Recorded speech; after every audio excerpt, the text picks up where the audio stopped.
Secara terperinci sabar ada 4. Pertama, sabar untuk tidak bermaksiat dan tidak memenuhi keinginan syahwat.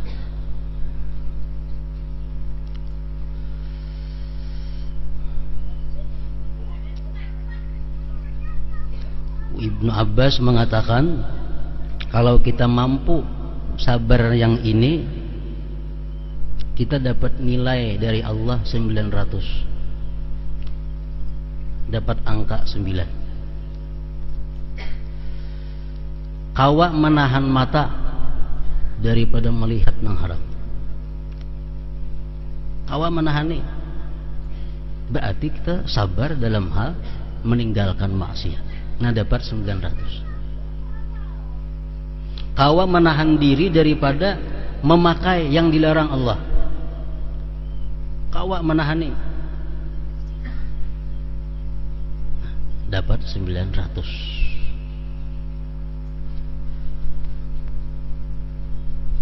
Terkumpulan kawan-kawan bepandiran, ada terasa muntung si A menggibah si B.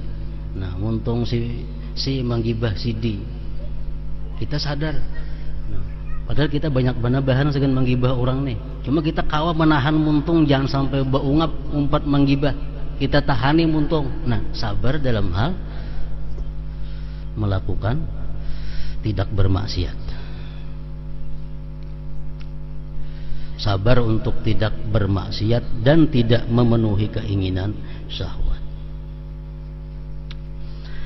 Kedua, sabar di dalam melakukan ketaatan. Sembahyang, puasa, membaca Quran, zikir. Ini diperlukan kesabaran.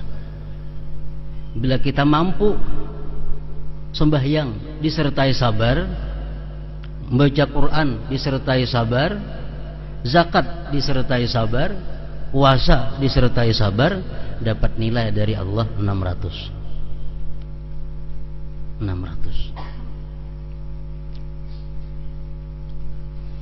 Para ulama mengatakan setiap taat yang kita lakukan itu memerlukan 3 kesabaran. Supaya taat yang kita perbuat ini menjadi baik. Sabar sebelum melakukannya, sabar sedang melakukannya, ibadah tadi, sabar sesudah melakukan ibadah. Nah, ada 3.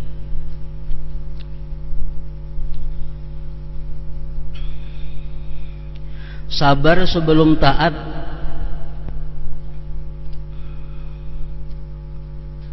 Sebelum taat itu dituntut sabar. Sabar dari apa? Sabar daripada hal-hal yang merusak taat. Jadi sebelum kita ibadat, kita benar-benar menyabari hati, menyabari diri, jangan sampai ada hendak ria. Jangan sampai ada ibadatku ini dengan tujuan dunia. Jangan sampai ada ibadatku ini dengan tujuan minta puji manusia.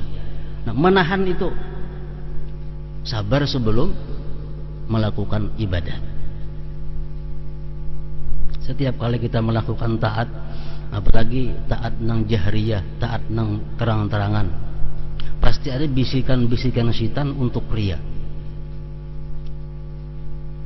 Taat yang kita lakukan di tengah orang banyak itu kada bisa lepas daripada bisikan-bisikan untuk ria. Nah, kalau kita mampu menahan jangan sampai bisikan ini terjadi, mampu menahan ria, berarti kita sudah melakukan sabar sebelum taat. Yang kedua, sabar ketika taat. Sembahyang contohnya.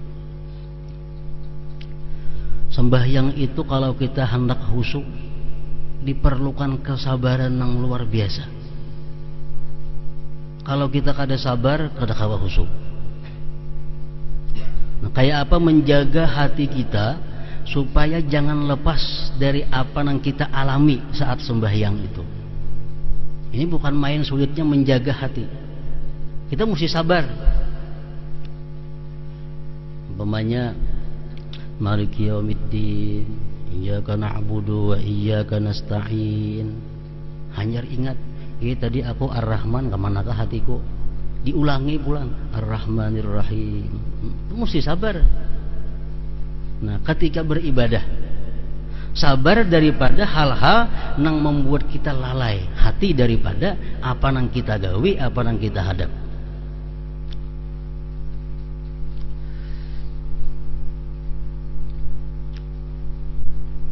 Yang ketiga, sabar sesudah melakukan taat. Sabarnya apa? Sabar daripada membuka, maungkai taat. Ini perlu kesabaran. Kalau kita kada sabar, ya tak ungkai. Aku hatam Quran bulan puasa tadi 10 hatam. Bulan puasa tadi aku memberi makan 1000 orang. Akibat kada sabar lu tak ucap. Nah, pada itu perlu kesabaran untuk menahan, jangan sampai amal kebaikan yang kita lakukan itu kita kisahkan, kita buka. Perlu kesabaran. Mungkinnya ada kawan yang berdahulu berkisah. Aku Ramadan tadi kawal 5 hatam Quran. Ada seorang 10 hatam nih. Uma gatal mana muntung tuh hendak mengucap sampai 10 itu juga. Nah, dituntut kesabaran. Jangan sampai kita membuka ibadah kita. Nah, jadi sabar dalam hal taat ini, sebelum taat ada sabarnya, waktu taat ada sabarnya, sesudah taat pun dituntut juga sabar.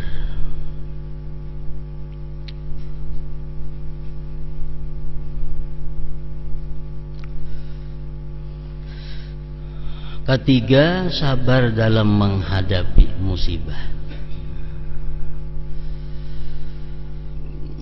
Sabar dalam menghadapi musibah.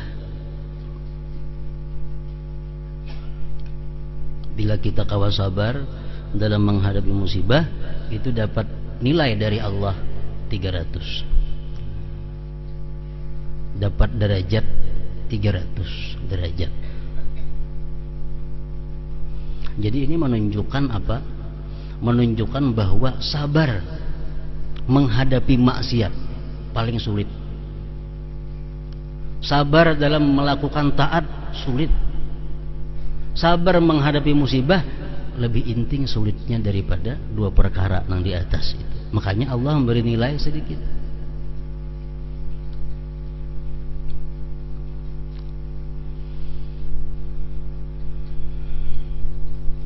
Nah, kayak apa sabar dalam menghadapi musibah?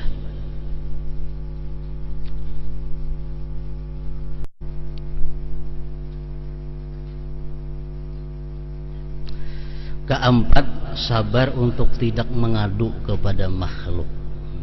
Kalau kita mengadu kepada makhluk terhadap musibah yang kita terima, sudah kada sabar lagi. Mengadu.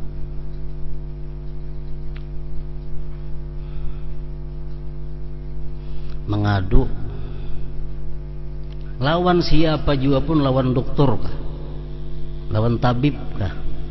Mengadu musibah nang penyakit yang ada pada diri kita, sudah dikatakan kada sabar dan berdosa.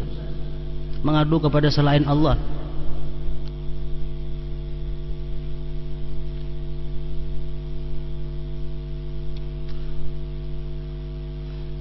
Jadi maunya kita karena penyakit, contoh penyakit. Nah, penyakit ini jangan diaduakan kepada siapa jua pun.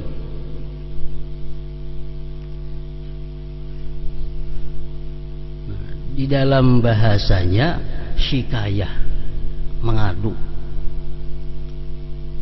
Walaupun lawan dokter kada boleh kita mengadukan penyakit kita. Kalau berkisah boleh lawan dokter.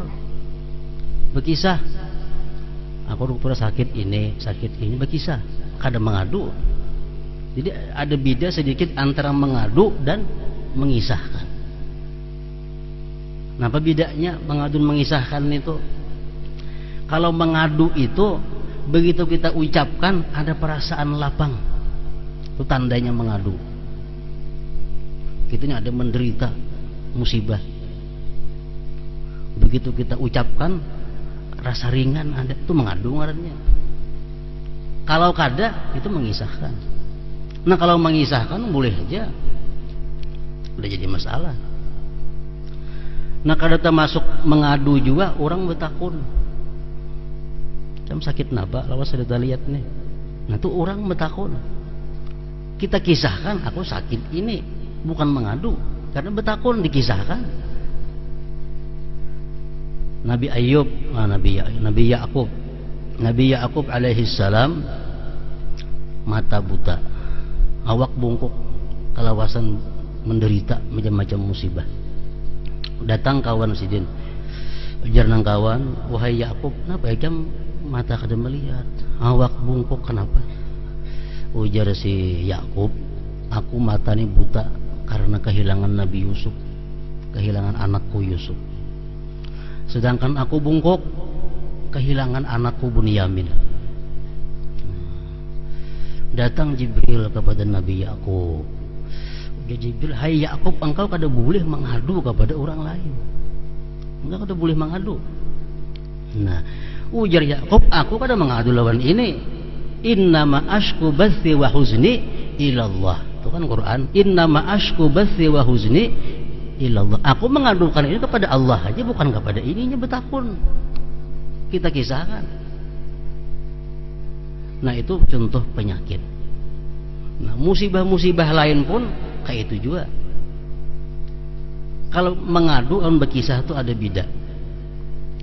Nah, kalau berkisah itu kadang mengeluarkan kita dari kesabaran.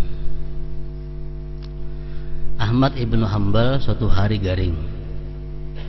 Nah garing. Lalu sering pergi ke tabib. Wahai tabib, ujar Ahmad bin Hanbal, aku sakit ini. Jadi ujar nang mengawal sijin, kenapa pian sih mengadu lawan dokter? Ujar Ahmad bin Hanbal, aku bukan mengadu, aku mengisahkan kekuasaan Allah yang terjadi pada diriku lawan dokter, bukan mengadu kepada dokter. Nah jadi ada perbedaan. Dan mengisahkan pun kada sembarang boleh mengisahkan juga musibah yang ada pada diri kita. Kita boleh mengisahkan itu kepada yang perlu dikisahkan. Siapa yang perlu? Amunnya sakit dokter. Termasuk yang boleh kita mengisahkan penderitaan kita kepada orang-orang yang kita anggap arif, orang-orang yang kita anggap saleh, sehingga dia bisa memberikan jalan keluar kepada kita. Ini kayak apa tuan guru, atau kayak apa ini bib, pun dapat musibah ini kayak apa caranya supaya nyaman jalan keluarnya. Nah itu boleh aja mengisahkan macam itu, tapi jangan sampai sifatnya pengaduan. Kalau mengadu kepada manusia, hal yang dilarang oleh Allah Subhanahu wa ta'ala. Jadi bedanya sedikit antara pengaduan itu lawan pengisah sedikit saja. Syikayah lawan hikayah.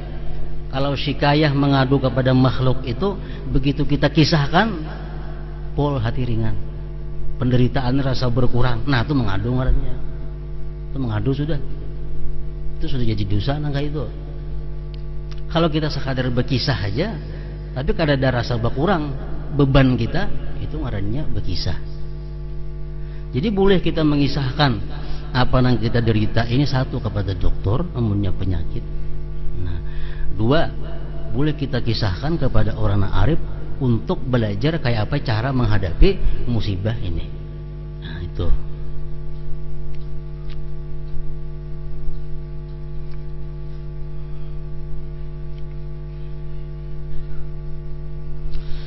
Keempat, sabar untuk tidak mengadu kepada Allah, kepada makhluk. Nah, mengadu kepada Allah adalah perbuatan yang terpuji. Kalau Allah mengadu terpuji, diberi pahala. Ya Allah, ana marid. Ya Allah, hamba kada berduit. Ya Allah, hamba banyak hutang. Hamba ditagih hurang situ kamari, ditagih hurang hutang. Lawan Tuhan tah malam mengadu, itu dipuji oleh Allah Subhanahu wa ta'ala. ketika Nabi Ayyub alaihi salam mengadu kepada Allah dengan mengucapkan anni massaniyaddur wa anta arhamur rahimin. Ya Allah, sesungguhnya aku telah ditimpa penyakit dan Engkau adalah Tuhan yang Maha Penyayang di antara semua penyayang. Nabi Ayub mengadunya kepada Allah.